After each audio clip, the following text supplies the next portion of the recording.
Thank you very much. I would like to begin by announcing some important developments in our war against the Chinese virus. We'll be invoking the Defense Production Act just in case we need it. In other words, I think you all know what it is, and it can do a lot of good things if we need it, and we will have it all completed, signing it in just a little while, right after I'm finished with this conference. I'll be signing it. It's prepared to go. So we will be invoking the Defense Production Act. Last week, I signed an emergency declaration under the Stafford Act, which, as you know, we invoked previously, and which activated FEMA's National Response Coordination Center. FEMA now is fully engaged at the highest levels. Today, FEMA is activated in every region. We are at level one being the highest level, which we will work with, and we've been working with FEMA. I've done a lot of work with FEMA. They're incredible. It's always been on hurricanes or tornadoes. They're right now in Tennessee, a large group working in Tennessee have been incredible. That was a tragic event.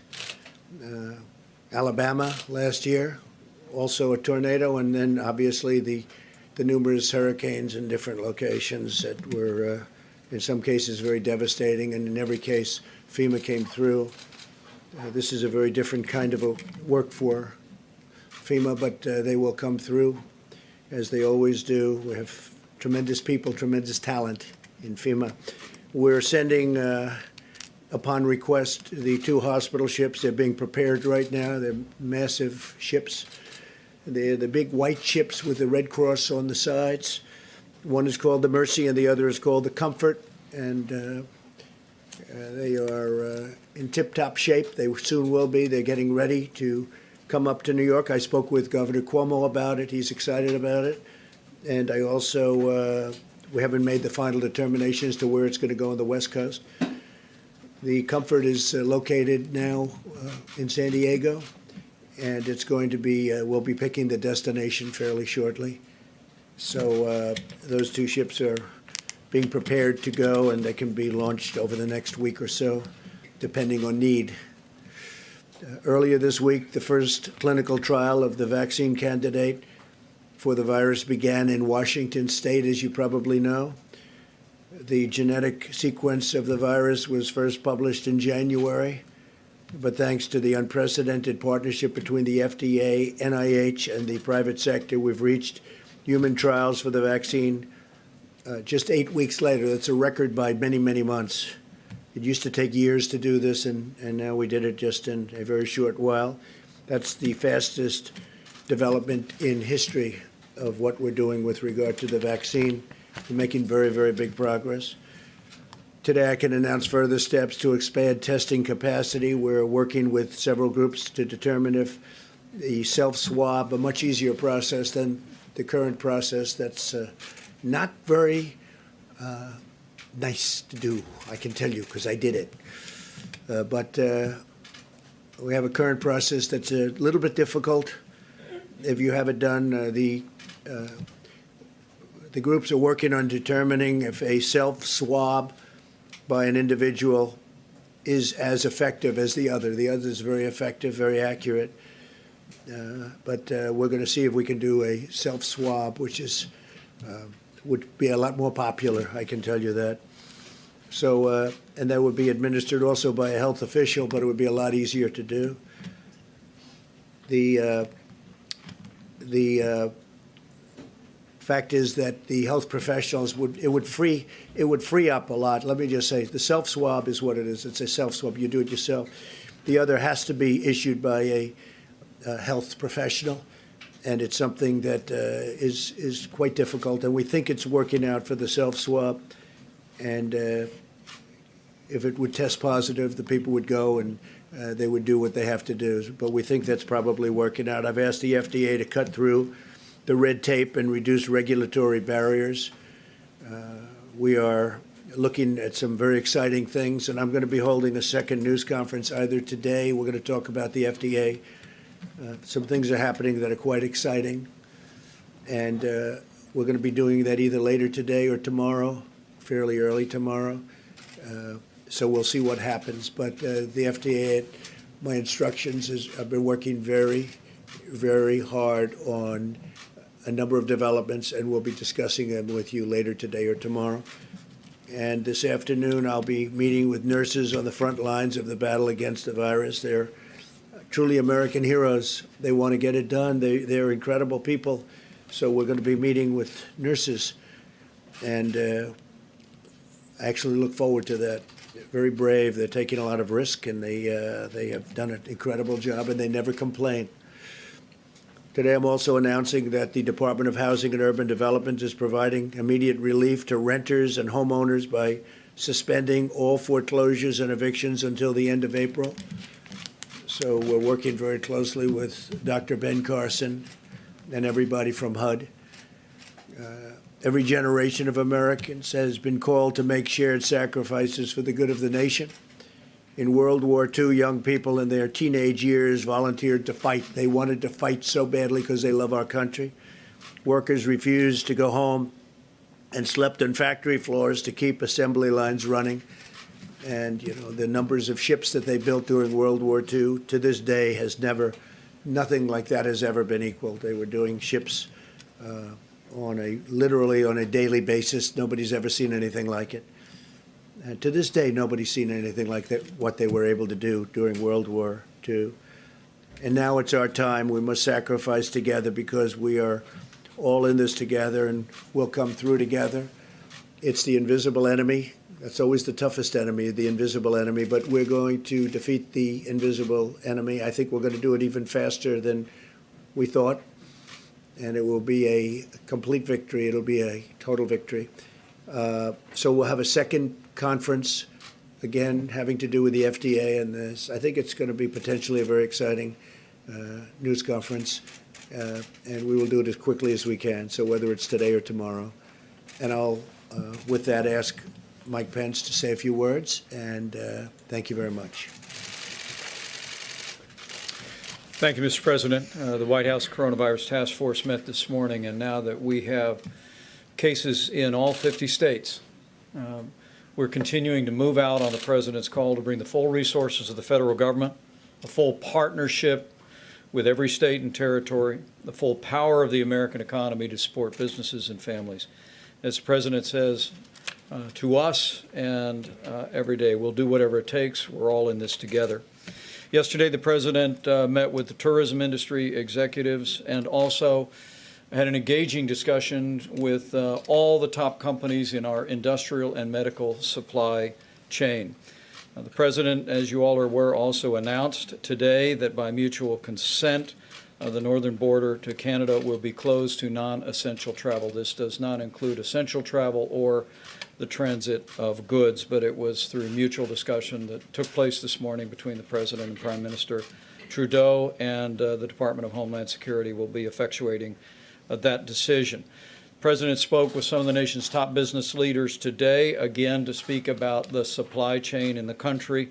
For our part, we're going to be conducting a conference call later today with state and local health officials to renew our ongoing commitment of cooperation and collaboration. As the President said last week in signing the Stafford Act, he stood up the National Response Coordination Center, and today at the President's direction, FEMA has gone to level 1. FEMA's mission is to support disasters that are locally executed, state managed, and federally supported. And tomorrow, the President will be hosting all the nation's governors from a video conference at FEMA to ensure that they have a full connection to all of the activated regions for FEMA going forward. With regard to testing, I'm pleased to report that we're increasing the number of tests being performed by the thousands every day, thanks to the public-private partnership that President Trump forged with commercial laboratories around the country. Our health experts tell us to remind every American, it's important to remember, people without symptoms should not get tested. We want to make sure that the supply of testing is there for those that need it most or are symptomatic or in the vulnerable population.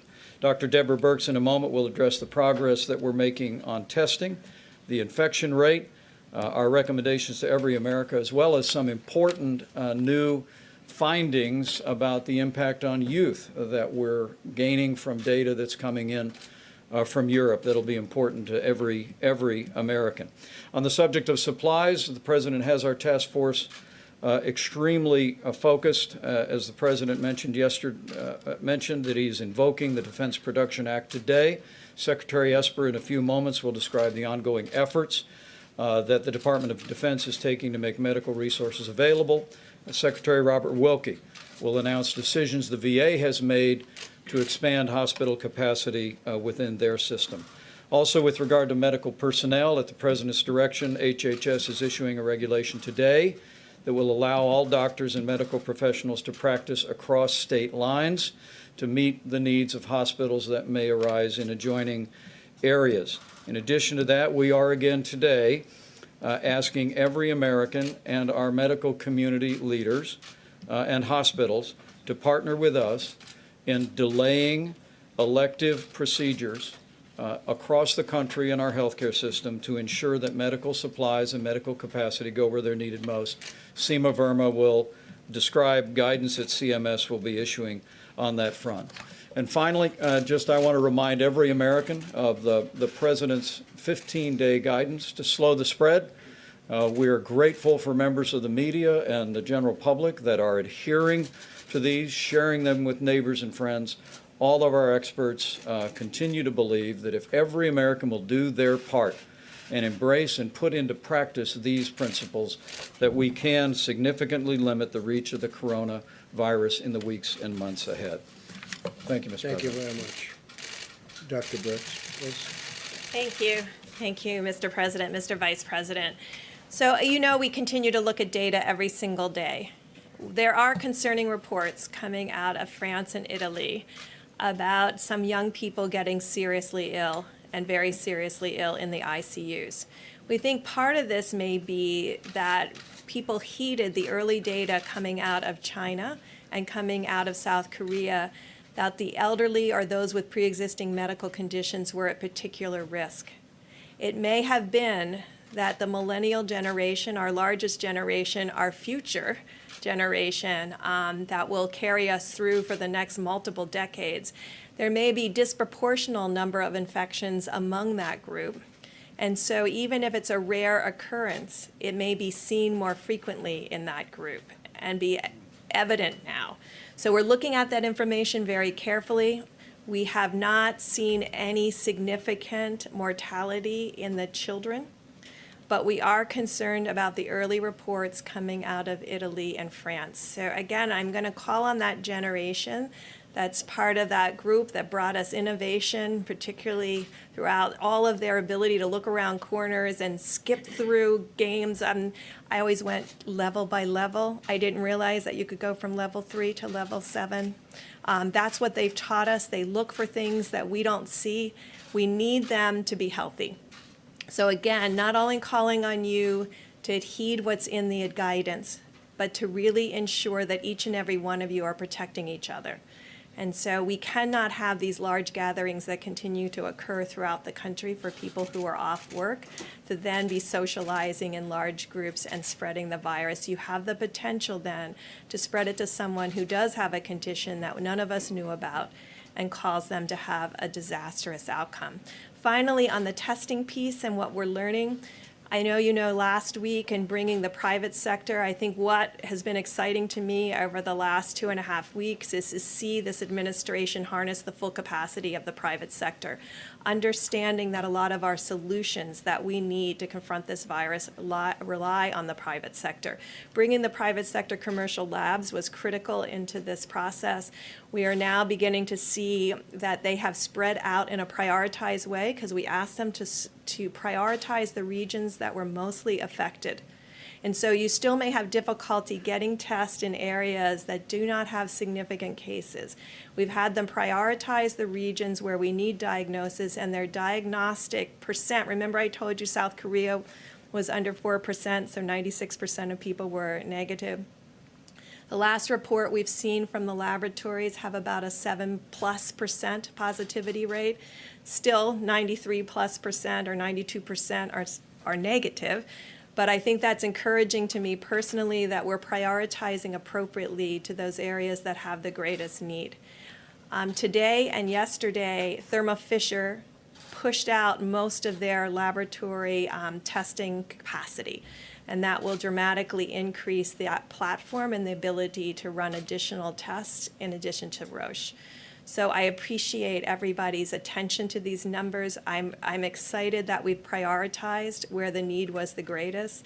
But again, please follow the guidance and please make sure in every report that you're putting out that you're talking about the presidential guidance to actually stop the spread of this virus. Thank you. Thank you, Deborah, very much. Mark, please. Sure. Thank you, Mr. President. So good afternoon, everyone, and I want to provide an update on DoD's coronavirus efforts as we continue to focus on our three priorities. That's, first of all, protecting our personnel and their families. Second, safeguarding our national security mission capabilities. And third, of course, supporting the administration's whole-of-government approach. First of all, though, I do want to assure the American people that the United States military remains ready and capable of defending the country and our interests abroad. Now, with that, the Department is leaning forward in our response to COVID-19. We have issued international and domestic travel restrictions to all DoD personnel and families that should dramatically reduce potential exposure to the virus. Those have been in place for some time now. As I announced yesterday, the Department of Defense will make available up to 5 million N95 respirator masks and other personal protective equipment from our own strategic reserves to the Department of Health and Human Services for distribution. The first 1 million masks will be available immediately. We are also prepared to distribute to HHS up to 2,000 operational deployable ventilators for use as needed. Yesterday, I was at Fort Detrick, Maryland, which is probably the military's premier research institute, where I got updated on the incredible work our people are doing as part of the interagency team to work on vaccines and therapeutics. They are making great progress there. We also have announced that we've certified our 16th lab, or will soon certify our 16th lab to help with processing tests from across the country. Additionally, I have directed, as the President mentioned, that the hospital ships Mercy and Comfort be prepared to deploy to increase the nation's medical capacity. And we have also alerted a variety of field and expeditionary hospitals to be prepared to deploy as well as needed, based on direction from the Commander-in-Chief. Today, leadership from the Army Corps of Engineers is in New York, meeting with Governor Cuomo and his team. I spoke with Governor Cuomo yesterday, and other governors I will be speaking to more in the coming days to make sure that they know what DoD can provide through our system to address their needs. In my conversations with governors and members of Congress about DoD's resources, I've made it clear that we will continue to support the administration's comprehensive efforts and the country every step of the way while ensuring our nation's security remains the top priority. I want to conclude by thanking again all of our service members and their families who have been affected by this outbreak. They are all great heroes. We are continuing to support them throughout this. We are all in this together. Thank you all very much. Thank you very much, Mark. Thank you. So yesterday, the President made a very important announcement about telehealth, and this is allowing our 62 million seniors to be able to get some medical services from the safety of their home, reducing their risk and without any copays. But we're also making sure that the healthcare system is prepared and that those on the front lines have the support that they need. The reality is the stakes are high, and we need to preserve personal protective equipment for those that are on the front lines of this fight. And to that end, we have put out guidelines over the last 2 weeks to expand the types of masks that can be used in routine care and saving those N95s for the most risky situations. Conserving personal protective equipment is also essential to combat the virus. So today, CMS will announce detailed recommendations to further promote this needed conservation, specifically by limiting non-essential elective medical and surgical procedures, including dental procedures.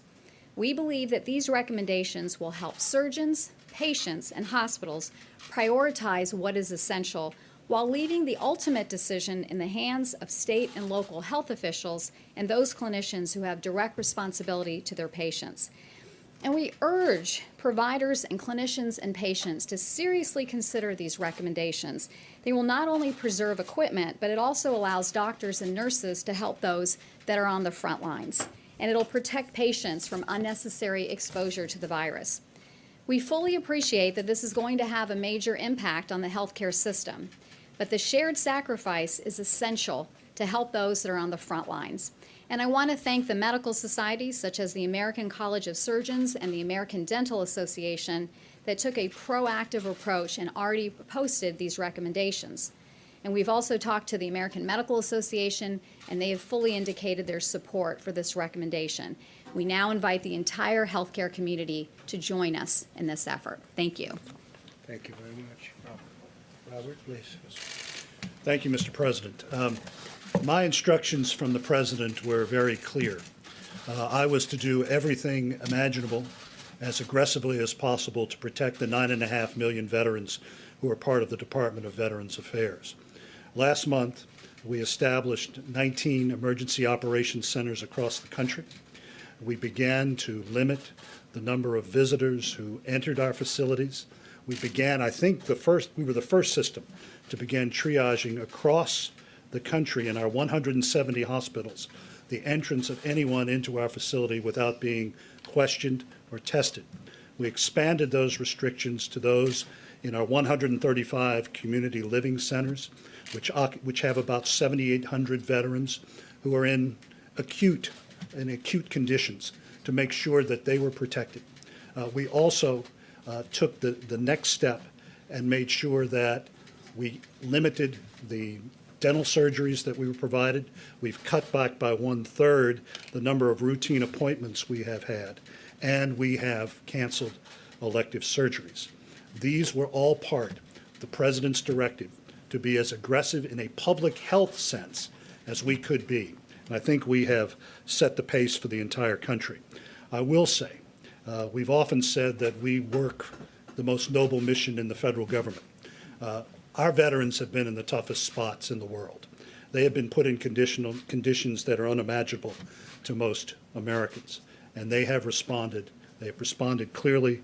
They have responded with passion, and also the 400,000 members of our department who are out there on the front lines. The last thing I will say is that you've heard a lot about the fourth mission that VA has. Our first three missions are health care, benefits, and memorial affairs. Our fourth mission is to support the federal government in times of natural disasters and pandemics. We are the buttress force in case that FEMA or HHS calls upon us to deploy medical professionals across the country to meet crises. We plan for that every day. We are gaming out emergency preparedness scenarios, and we stand ready when the President needs us to expand our mission. Thank you. Thank you very much, Robert. Thank you. Thank you all. That's very nice. Any questions, please? Thank you. Two questions, if I may. Your Treasury Secretary was on Capitol Hill talking about the potential for what could come, and he said that unemployment could skyrocket to 20%. Are we looking, that could rival the Great Depression? Are we looking at potentially historic No, well, I don't agree with that. devastation? Yeah, no, I don't agree. That's a absolute, total worst-case scenario. But no, we don't look at that at all. And thank you. And my second question. We're nowhere near it. Okay, why do you keep calling this the Chinese virus? There are reports of dozens of incidents of bias against Chinese Americans in this country. Your own aide, Secretary Azar, says he does not use this term. He says ethnicity does not cause the virus. Why do you keep using this? A lot of people say it's racist. It's not racist at all, no, not at all. It comes from China. That's why. It comes from China. I want to be accurate. About Chinese Yeah, Americans please, in John, this country? please. The aides behind you. Are you I comfortable have with this term? I have great love for all of the people from our country, but as you know, China tried to say at one point, maybe they stopped now, that it was caused by American soldiers. That can't happen. It's not going to happen, not as long as I'm president. It comes from China. John, please. Two questions, if I could, Mr. President. First of all, in the Defense Procurement Act, you're invoking it today. Senator Schumer Yes. said on the floor a short time ago that it urgently needs to be put into action to produce medical supplies, particularly ventilators. Do you have some targets that you would like to see immediately spooled up under the We act? do have. We have tremendous numbers of ventilators, but there's never been an instance like this where no matter what you have, it's not enough. That would be the case. And we will be, it's being signed. It's essentially drawn, and I'm going to sign it in just a little while. If we need to use it, we'll be using it at full speed ahead. Sorry, he says it's urgently needed to be used. Do you have some Well, targets? we're going to know whether or not urgent, but we will, yeah, we do have targets. We have targets for certain pieces of equipment. We have targets for masks. You know, the masks, the numbers of masks are incredible. We've ordered millions of them, but we need millions more. A thing like this has never been requested, and we've never had to even think in terms of these numbers, but we need millions of masks, and all of that will be ordered. We need respirators. We need ventilators is a big thing because it's a complex piece of equipment. So we have a lot of ventilators, but we're going to be ordering more. And second question, what size will the checks be that will be sent out to America? To be determined. We're working with the Senate right now. We're working with everybody on Capitol Hill. There's been tremendous, there really has been, I mean, with some exceptions, obviously, because it's always the way it is, but there has been, they've been getting along very well, Republicans and Democrats. It's a nice thing, very bipartisan so Would you far. like to see them more than $1,000? Well, we're going to see. I don't want to get into that right now, John. We are looking at different numbers. We're looking at timing that would be different, splitting the time, splitting the payments. We're looking at a lot of different things. Hasn't been determined yet, but it will shortly be determined, and people want to go big as opposed, everybody seems to want to go big, and they want to get to the recovery. The big day is, the big thing we can do is get rid of this horrible, I call it the unseen enemy. You call it, there's 1,000 different terms for it, but whatever, it snuck up on us, and it did 128 countries. I think it's in something like that, very close to that. Think of that. So it spreads violently. It's a very contagious, very, very contagious virus. Do you consider America to be on a wartime footing in terms of fighting this virus? I do. I actually do. I'm looking at it that way because, you know, if it got out of control, the big thing we did was a very early stoppage of people coming in who could be very, very heavily infected. That was a very good move, and it was very early, very, very early, when most people, including a lot of professionals, they didn't want us to do it. That really saved a lot of lives. And yeah, I look at it, I view it as in a sense, a wartime president. I mean, that's what we're fighting. I mean, it's a very tough situation. You have to do things. You have to close parts of an economy that 6 weeks ago were the best they've ever been. We had the best economy we've ever had. And then one day you have to close it down in order to defeat this enemy. And but we're doing it, and we're doing it well. And I'll tell you, the American people have been incredible. For the most part, they've been really incredible. Yeah, please, Caitlin. For you, and then I have one for Secretary Wilkie as well, but I'll start with you. You just said there are a tremendous number of ventilators that we have, but for weeks, hospitals have been warning about a critical shortage that they say we are not prepared for. So why did it take so long to invoke the Defense Production Well, you know, Act? hospitals are supposed to have ventilators too. And when we have thousands of ventilators, it sounds like a lot, but this is a very unforeseen thing. Nobody ever thought of these numbers. Nobody ever saw numbers like this. Even with regard to testing, normally we wouldn't be doing testing, and they decided to do it. Very, very hard to ramp up. Now we're getting highly sophisticated tests, and it's going very well, but nobody's ever heard of testing in the kind of quantities that you're talking about. But we knew for But- weeks we needed more ventilators. So why did it take so Well, long? we knew. It depends. It depends on how it goes. Worst case, absolutely. Best case, not at all. So we're going to have to see where it goes. But we are ordering thousands and thousands of ventilators, and they're complex. You know, these are complex machines, and but we're ordering them. Does anybody have a, Mike? Maybe you do. How many do we have? Yeah, you said And you we're could ordering. access the Please, number. yeah, please. Do you know the Exact number? We have a specific number of ventilators in the stockpile. It's in excess of 10,000, and you just heard the announcement from the Department of Defense. They'll be adding several more thousand to that. But the President, even this morning and yesterday afternoon, speaking with the largest companies in the supply chain in this country, we're hearing a tremendous spirit among industry leaders who are ready to step in and add to that volume. The stockpiles don't count all of the ventilators that exist today in the marketplace and in healthcare facilities around the country. But the President's given us a directive to make sure that our stockpile, but just as importantly, working with industry leaders, that we're securing the increase in ventilators, the increase in masks, gloves, eye protective care, garments that are all necessary to lean forward. And we're confident we'll be able to accomplish that with the incredible cooperation of the supply chain that exists in America today. But we don't have an exact number for nationwide, how many ventilators we have? We can give you that exact number. We'll give it to Okay, you. that's what we- But we're ordering a lot more. Okay, sorry. Yeah, go ahead in the back, One please. question for the VA secretary? I have one question for Yeah, the one VA second, secretary. 1 second, Caitlin. We'll do it in a second. Okay. You'll be able It's to. important. Two questions, Mr. President. Thank you. Yes. The first one on the Canadian border. What was the tipping point? Friday we talked about it, and Monday you said no, we're not considering closing No, I said the border. not yet. I spoke with the Prime Minister, Trudeau. Very good relationship, obviously, between us and our two countries. And no tipping point. It's just that we want to isolate from the standpoint we don't want people coming into contact, because that's the way we're going to win this war. That is so important. And we both thought it was time. Now, it's not affecting trade. It's non-essential. It's non-essential crossings. It won't affect trade at all. And it was just something we thought would be good for both countries. Yes, please. Second question, Mr. President. How can you be sure that trade Go ahead, is not please. going to be a vector of the virus? How can you be sure that trade and everything that's being shipped from one side Well, to they're the doing other- it in a very careful manner. You can only be vigilant and very professional, but it's not pertaining at this moment to trade between the two countries. Yeah, please.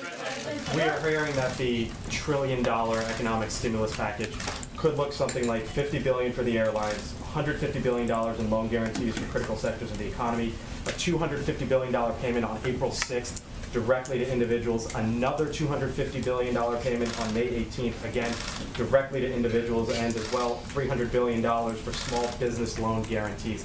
Is that, in the general sense, It what could you're be. looking at? It could be, and we're also playing with a lot of numbers, a lot of very big numbers, and a lot of very small numbers, frankly. We want to take care. We have to help everybody. It was nobody's fault.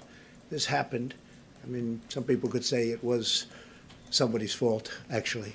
But it was nobody's fault, and certainly none of these companies that all of a sudden had no passengers in planes and had no passengers on cruise ships and all of the things that have happened. But I will say that they can't be blamed for this, and we want to keep those companies vibrant, because there's going to be a comeback very, very quickly as soon as this is solved, and it will be solved. We will win, and there will be a comeback, and it'll take place very quickly. $250 billion, there's give or take 330 million Americans or so. If you just do the math on that, that's about $750 a person. A family of four, that would be about $3,000 on average. Again, rough math. Is that where this is headed? Well, no, I don't want to say that, $3,000? because it's a moving, these are all, every number that you mentioned, yes, we've talked about those numbers. We're also moving those numbers in both directions. So we'll let you know. It's moving along fast. Again, there's a great bipartisan effort going on that I haven't really seen before to this extent. On the self-swab that you mentioned at Yeah. the beginning of this, has the FDA approved that test? Is No, that they're what looking you're at it. waiting for? It's down the line, and they're looking at it very seriously. And I think it would be a great thing, because the others, to use a nice word, it's very inconvenient. And a It's second very question tough. For you, sir. You tweeted this morning about your approval rating amongst Republicans. You have said that you give yourself a 10 in terms of handling this crisis. How do you reassure Americans at home who don't trust you to handle a crisis of this magnitude? Well, I think we're doing a really good job. We started off with a termination of the border, the people coming in from China, where this all started. That meant I took it very seriously.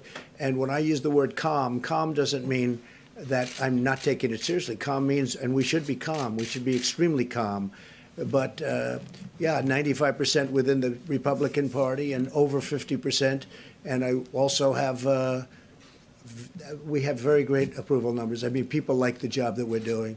And when you compare this to other epidemics, or if you want to use a different term, you can, but within this country, and you look at what's happened over the years, this is being handled very, very professionally. We have the greatest professionals in the world.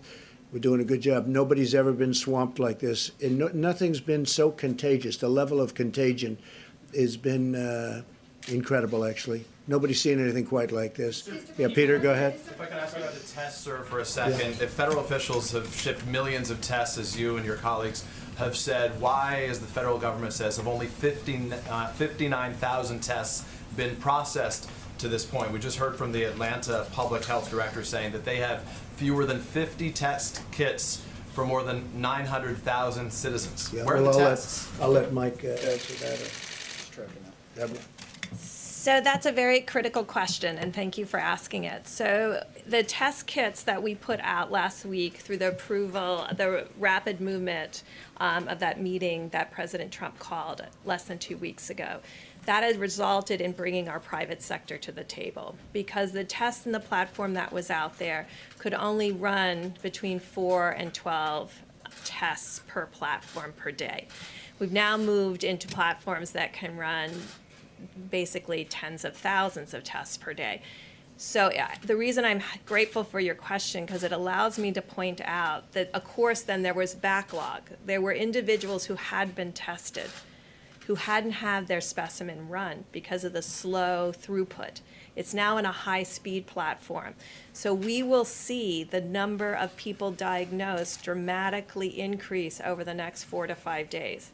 I know some of you will use that to raise an alarm that we are worse than Italy because of our slope of our curve. To every American out there, it will be 5 to 6 days worth of tests being run in 24 to 48 hours. So our curves will not be stable until sometime next week. The reason I talked about Thermo Fisher yesterday is because their platform is in 2,000 laboratories. They're the ones that are putting out the 1 million tests this week that will solve the issue that Atlanta and others have brought up. I wanted to be clear. We prioritize the areas. We do county by county analyses. Based on those analyses, on what counties had more than 50 cases, we prioritize the test kits we put out, the 400,000.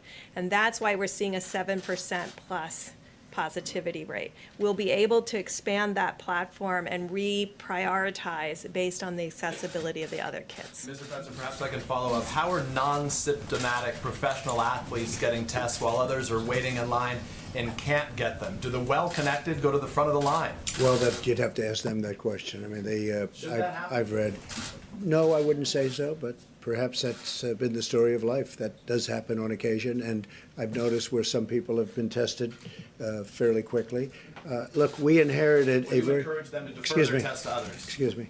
We inherited a very obsolete system. This was a system that was out of date, obsolete, or it was a system that was never meant to take care of the kind of quantity, the number of people that we're talking about, millions and millions of people.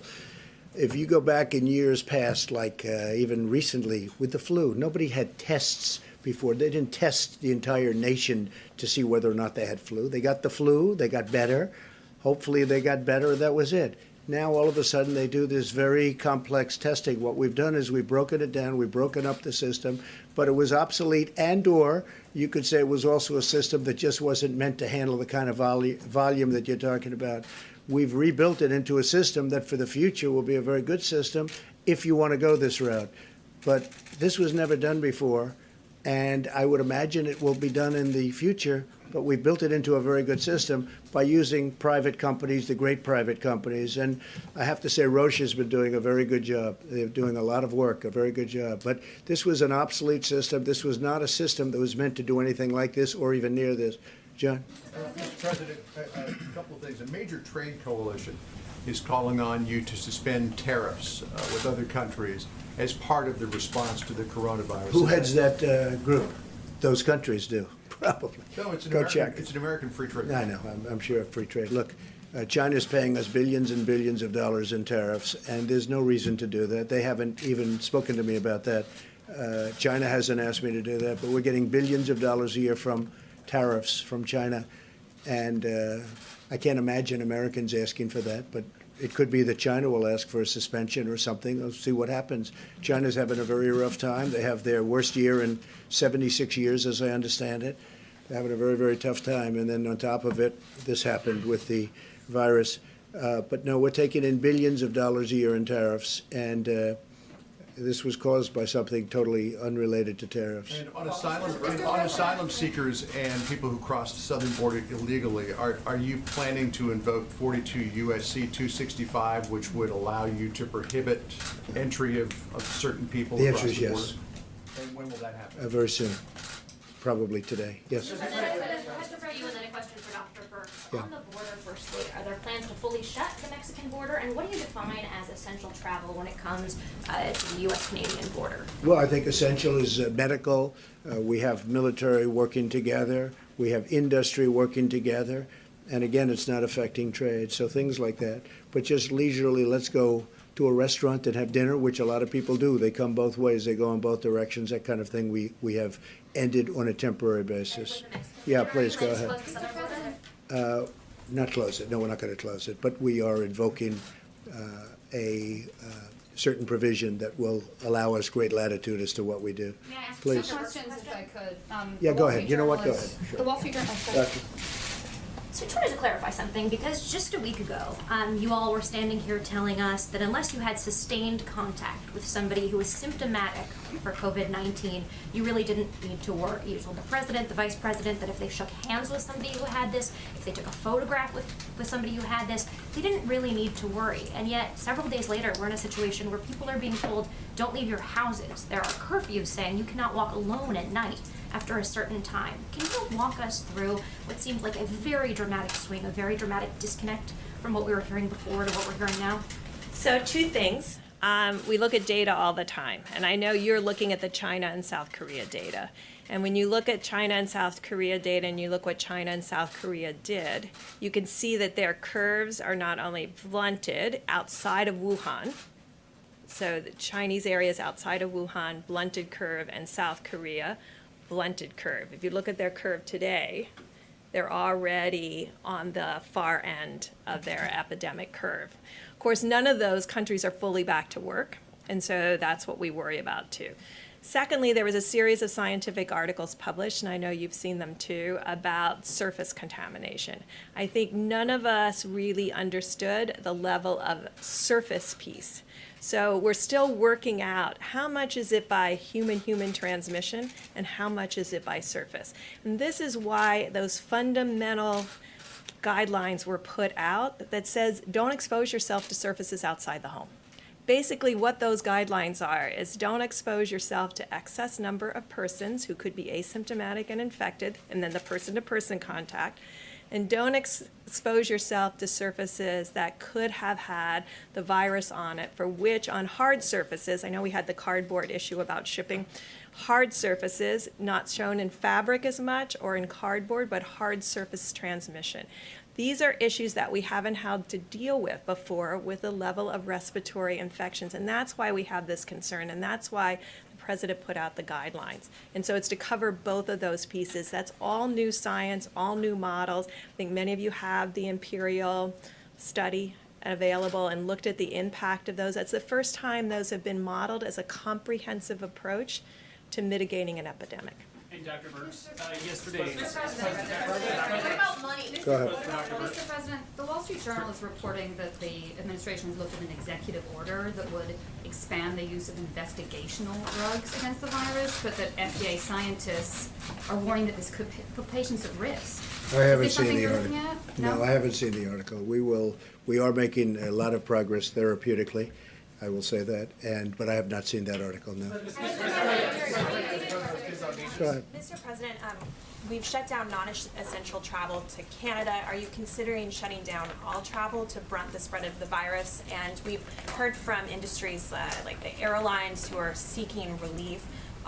What other industries or how exactly is your administration going to determine which industries and businesses get Well, there are help? certain industries that people know. I mean, the airlines would be number one if you look at what's going on. They go from having the best year they've ever had to having no passengers because of what we've had to do in order to win this war. It's a war.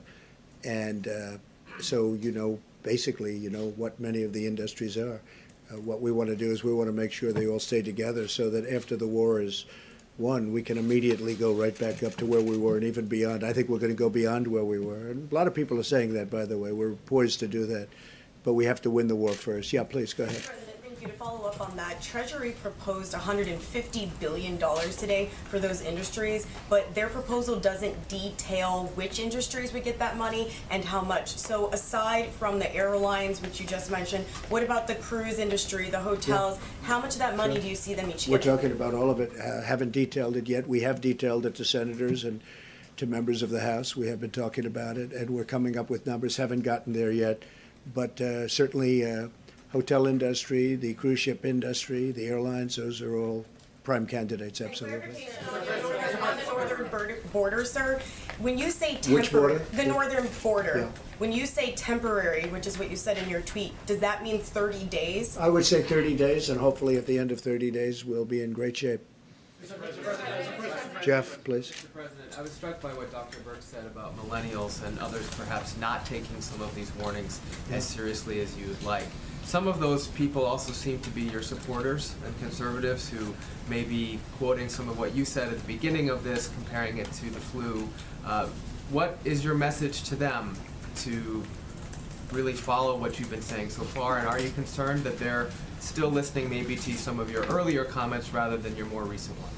Well, I think my earlier comments are to be calm. I mean, I do want people to be calm because we're going to win this and we're going to win it. It's just a question of time. And I wanted to go quickly. So based on the fact that I wanted to go quickly, I hope they just listen to what we've been saying over the last period of time.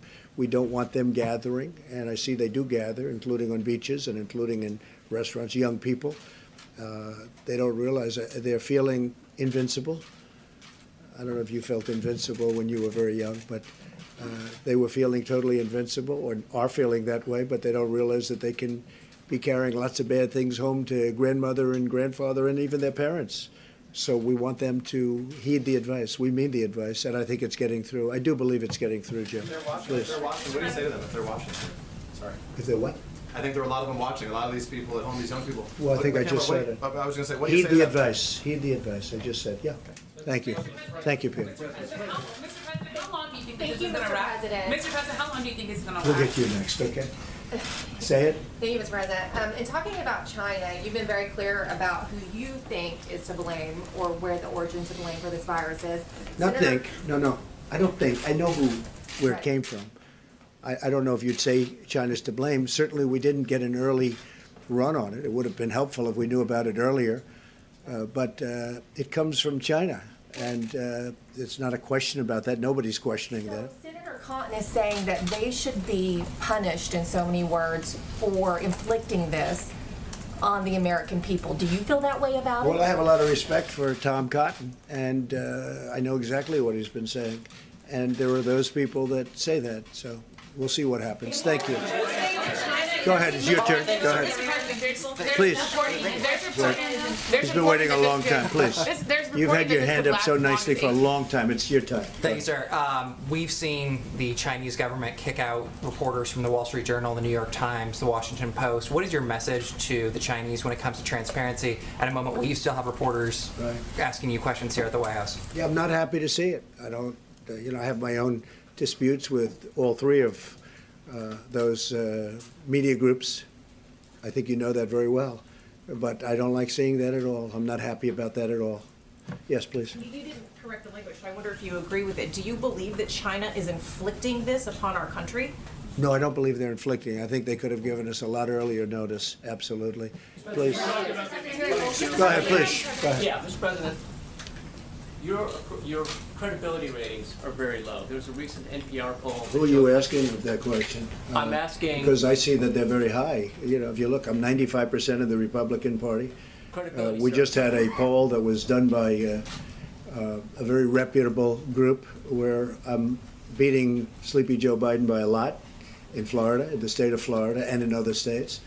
So I don't really know who you're talking about. All right, Jennifer, go ahead, please. Two questions, if you're willing, sir. Would you give us an update on your conversation with the airline executives? Yeah. Did you explain to them what's coming? What was their I reaction? did, and they explained to me where they're coming from. I mean, they went from, as I said, full planes, packed, the best year they've ever had by far, to boom, one day empty because of what we have to do to win this war. Or we would have a level of death like people haven't seen before. So they've been fantastic. I mean, they've been great. But, they went from being extremely happy to being people that are running companies that are going to need some help. And we'll help them, Jennifer. On SBA loans, would you be willing to give us an update on how that's going? We've been getting some reports that counties have been having difficulty getting. Well, it's going. I mean, there's a designated lot of influx to those loans, as you can imagine. A lot of people are looking at it, but we're going to be increasing funding a lot. They're very well prepared to do what they have to do, and the SBA is doing a fantastic job. She is doing a really good job, the administrator. John? Mr. President, a couple of questions for Dr. Burks. Yeah. If I could. Dr. Burks, French researchers have had some luck with hydroxychloroquine in shortening the duration of disease. Is that something that might be in the arsenal of therapeutics here in the United States? I think we're exploring every one of those issues. The president asked for a critical briefing on that today. He opened with that. It is more than that single drug. There are other drugs that individuals are looking at. Just to go back to what we've talked about many times, there is things that look really good in cell culture against the virus that may look good in small animals and then don't have an impact in humans. And so those are the pieces that we're looking at very carefully. Of course, there's always anecdotal reports, and we're trying to figure out how many anecdotal reports equal real scientific breakthroughs. And second question, are you confident of the seasonality of coronavirus? All we can do is look at the past to inform the future. We know what SARS looked like. We also know, and I just want to put this out, I know you can get it online, look at the curve in China and look at the curve in South Korea. Those curves were accomplished in still the winter season. And so we're trying to understand what those relationships are. We're very interested in the curves in Italy because of their different approach, and we're following every single country's curves. And so all we can do is look at prior coronavirus and prior respiratory infection RNA viruses. These are RNA viruses. When you look at flu in the northern hemisphere, when you look at parainfluenza and some of the other cold viruses, and if you look at SARS, that's the way the peak normally occurs. But that is a November to April. We all started later. And so you're asking me to predict based on a later start, and that's what we're trying to really look at China and South Korea to really inform that. All right, Caitlin, go ahead. A question for Secretary Wilkie, if you don't mind, or you could answer if you'd like. How many veterans of those that need to be tested have been tested? Those that have needed to be tested, we believe we've caught most of them. Right now, we have 44 veterans who have tested positive. Sadly, one has passed in Portland. We are working with state labs and private companies to make sure that testing is available. Because the president had us out aggressively early, we have been in a better place than most healthcare systems in the country. I cannot predict, as Dr. Burke said, when the next surge will be, if it will be. But one of the things that we do at VA is that we prepare for national emergencies, be they national disasters or epidemics. We started preparing for this. We started stockpiling equipment. Our equipment is stable, and I think that's in large part because of the instructions the president gave me. But do you have a number of how many have been tested out of the number that We've needs to be tested tested? several hundred. I can't give you the 200 direct. the other day. Yeah, Is it we've higher tested than several that? hundred. Yes, we've tested several hundred. I don't know exactly. I do know that 44 veterans have the virus. Most of those are quarantined at home. Go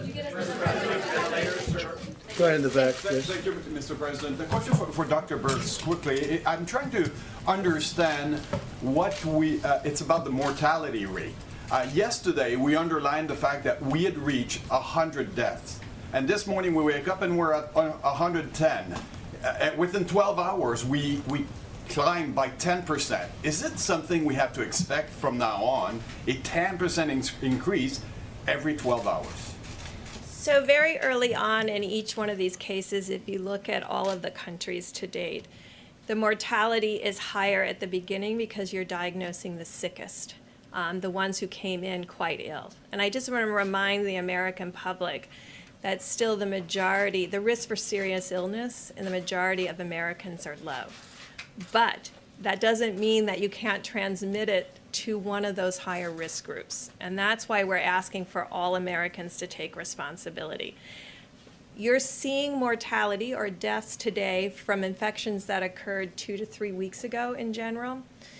The other thing that you're seeing is the dramatic and very difficult impact of this virus in nursing homes.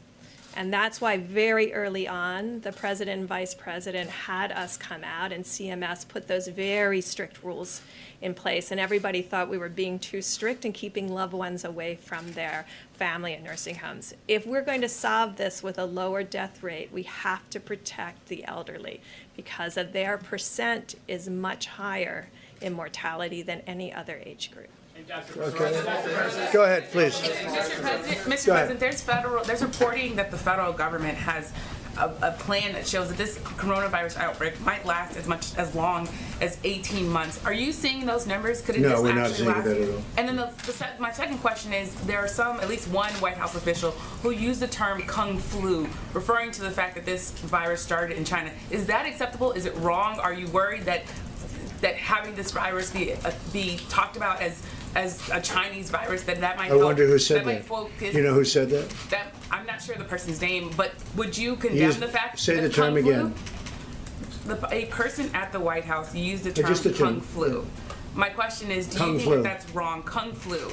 And do you think using the term Chinese virus, that puts Asian Americans at risk, that people might No, not target at all. them? No, not at all. I think they probably would agree with it 100%. It comes from China. There's nothing not to agree. Okay, how about last question? Please, go ahead. Switching gears very quickly. Say it. Switching gears to a larger question here. We've seen that before the pandemic, there were a lot of Americans that were already alienated. We saw deaths of despair increasing through suicide and other things. Now, as these individuals, a lot of times in rural parts of the country, are self-isolating, what is your message to those individuals, and what do you hope that individuals, communities, and churches will do to reach out to my them? message is to all Americans, but to those Americans who are going through a lot, we love them, we're with them, and we will not let them down. Thank you all very much.